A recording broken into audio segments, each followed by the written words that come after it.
In today's video, we're going back to April 2021 and we're reviewing a pretty significant trade that caught the hockey world by surprise between the Washington Capitals and the Detroit Red Wings. This trade involved a few draft picks which are all been used now, so we can properly evaluate this trade and see how it's worked out for both sides. We'll discuss the deal for Anthony Mantha and Jakub Vrana coming up next. So welcome back to another video here at Top Shelf Hockey. As I mentioned, today we're going to review a trade that took place in April of 2021 between the Washington Capitals and the Detroit Red Wings. Like I said, this was near the NHL trade deadline. Of course, it caught a lot of hockey people by surprise with Anthony Mantha, especially from the Red Wings being on the move. I mean, many wondered if Mantha might be one of the key younger players, of course, that the Red Wings keep around. Of course, he was starting to hit that mid-20 range, and Steve Yzerman kind of shocked a lot of people and sent him on his way to Washington. It's now been 16 months since this trade was completed. Of course, earlier, back a few weeks ago in July, the trade was officially complete because there was a 2022 draft selection involved with that trade, so we can now put names to all of the pieces involved in the trade and properly do an evaluation, at least as of right now. So before we go further into the video analyzing things, let's first go back and make sure everybody remembers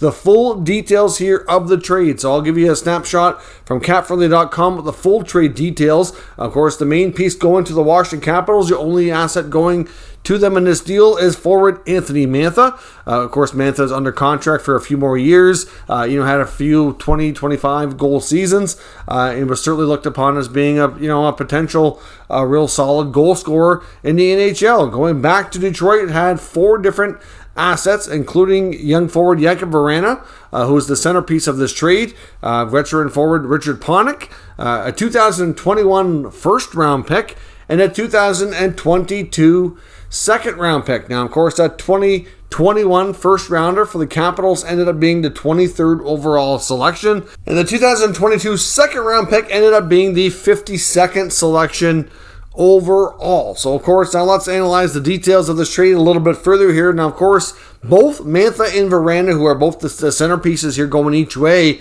have had their fair share of injury issues. It's not something that was, completely, shocking. They do have a little bit of a history of this. Anthony Mantha, since going to Washington, has played in 51 games. Now, keep in mind, of course, we had a shortened 56-game campaign in there as well due to the pandemic. So, of course, that did limit the number of games you could see. But, of course, between that and then this past year where he was injured again, he's only played 51 games during his stretch of time here with the Capitals, and he's put up 13 goals. So that's not the greatest result. I mean, especially if you look back on his seasons where he was a 24-25 goal scorer, you do expect more out of Mantha, but I think the big part of it, for him, a lot of it at least, is staying healthy. Now, looking at the Detroit Red Wings side of the puzzle here, you got Jakub Vrana, who is a year and a bit younger than Mantha, so they do have that going for them as well. You could say the contract's a little bit more favorable. He himself, like I said, has missed time, has had some fairly significant injury, time that he's missed as well. He's put up 37 games during his time in Detroit. It's what he's going to be able to appear in, but he scored 21 goals. Now, of course, that's over 2 seasons, but if you were able to take the 21 goals over 37 games, if he can continue to score at a similar rate and actually put together a full campaign of 82 games, he'd be on pace for 46 goals. So certainly 21 goals in 37 games is much better than 13 goals in 51 games. So I think it's fair to say that during the time that they've been on the opposite teams here after the trade, Jakub Vrana has certainly outscored Anthony Mantha and by a fair margin. So I think from that side of things, Detroit is looking pretty good. Like I said, they've got a player who's a little bit younger, making a little bit less money, scoring at a much higher rate. So that's good. That's worked out very well for Yzerman. Mantha could still be a big piece of the Capitals here. Of course, they have an older team. He himself isn't like super old, but he'll be, I believe, 28 going into this next season. Like I said, he's not an old player.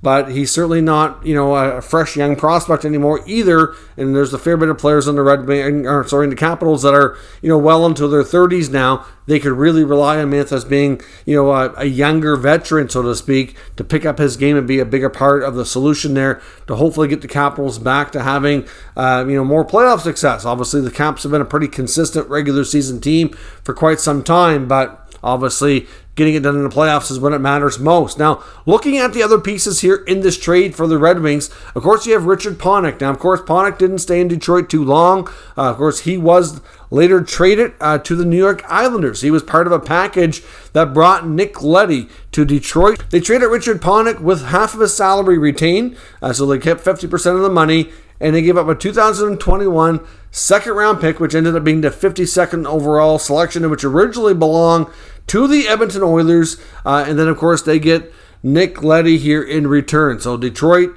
turns Panik, along with the pick out the door, into Nick Leddy. So overall, you got to think that, that's not too bad. And, of course, Leddy was only there for one season. Then he departed via free agency. So there's the end of that part of the tree here, where it cuts off and Leddy leaves as a UFA. Now, the only caveat here is that the draft pick that the Red Wings then used to trade to the New York Islanders is what they ended up using to select Aatu Räty, of course, the Finnish prospect who had fallen on the draft a couple of years back, was even considered a potential top overall selection, or at least a top 3, 4, 5 pick for sure. And then as time went on, his value and his stock kind of diminished, and the Islanders ended up grabbing him way down in the second round. A lot changed for him in a couple of years, but to me, at that stage of the draft, you're well worth using a pick on a player who maybe turns into a little bit of a project, but I think in all honesty, just needed to tweak a few things, find his game, get in the right situation,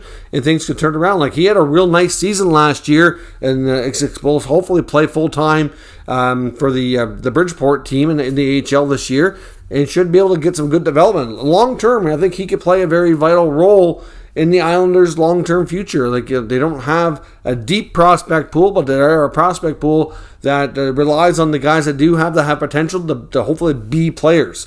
So that's promising here for the Islanders. So from that part of the trade, of course, Panik didn't stick around too long. I think if you had the choice of having Richard Panik or Nick Leddy, you take Nick Leddy. So for the most part, Detroit took an asset that they weren't really fond of. They took it as part of making the numbers work cap-wise, and they turned it into a year of Nick Leddy, but they did have to give up a pick, which on the Islanders side does look like a good prospect. So maybe long-term that part of it isn't quite a plus, but we'll have to wait and see longer term. Now, the 2021 first-round pick, of course, ended up being the 23rd overall selection in the first round of that draft, 2021. But, of course, that pick was also traded. They then found an opportunity to move up. They talked and made a trade with the Dallas Stars, where they traded the number 23 overall pick. They moved up to number 15. Of course, to do that, they also had to add a couple of later round picks to Dallas. They gave up pick number 48 and pick number 138 in the draft. So they gave up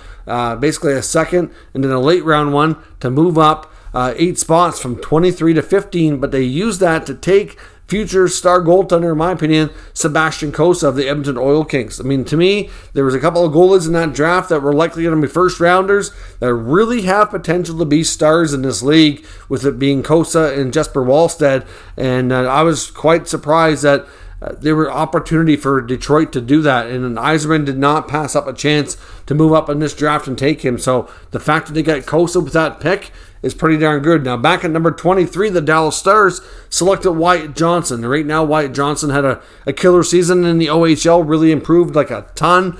Bit of a late bloomer, really. I know a lot of players, people have seen him play when he was, 16, 17, 15 even, and he was good. He's always a good player, but never really stood out as being, a sure top player, and he absolutely dominated the OHL this year, and kind of jumped to being likely the Dallas Stars' top prospect. So obviously, a good pick there by Dallas, but I think if Detroit had the option of getting Cossa or Johnston, I think they probably would stick with what they have here. So I think they're quite happy with Yzerman's move here. And the 2022 second round pick, like I said, ended up being number 52 overall here. That was a pick that Detroit ended up hanging on to. And of course, that draft just completed here a few weeks ago back in July, where they selected Dmitry Buchelnikov, who's a left winger out of Russia. He's 5'10", 163. Haven't seen a ton of clips on him, but he is a player that looks like he is very offensively gifted. He's put up 75 points this past year in 56 games played, playing in the MHL, which is like the junior level league below the KHL in Russia. So certainly, a player who has a lot of offensive skills. Now, I think it might be fair to say that Yzerman went off the board here a little bit with this pick, but that's not unusual for Detroit. And other times so far, they've done a good job, and the players look pretty good here within a year or two later. So I don't think we really should question the pick. But I know a lot of the scouting and draft ranking places that I follow, like he wasn't even and most of them wasn't a top 100 pick. So he's not a player that I'm as familiar with, but certainly, like I said, somebody who looked like they had a real nice season in Russia last year certainly has a lot of potential to build on that. Be interesting to see where this player is in a couple of years' time, to see if they have an opportunity to really be a player and make an impact in Detroit. But certainly at this point, you got Vrana, who you're happy with, who's outperforming Mantha, and you got your goalie of the future in Kosa.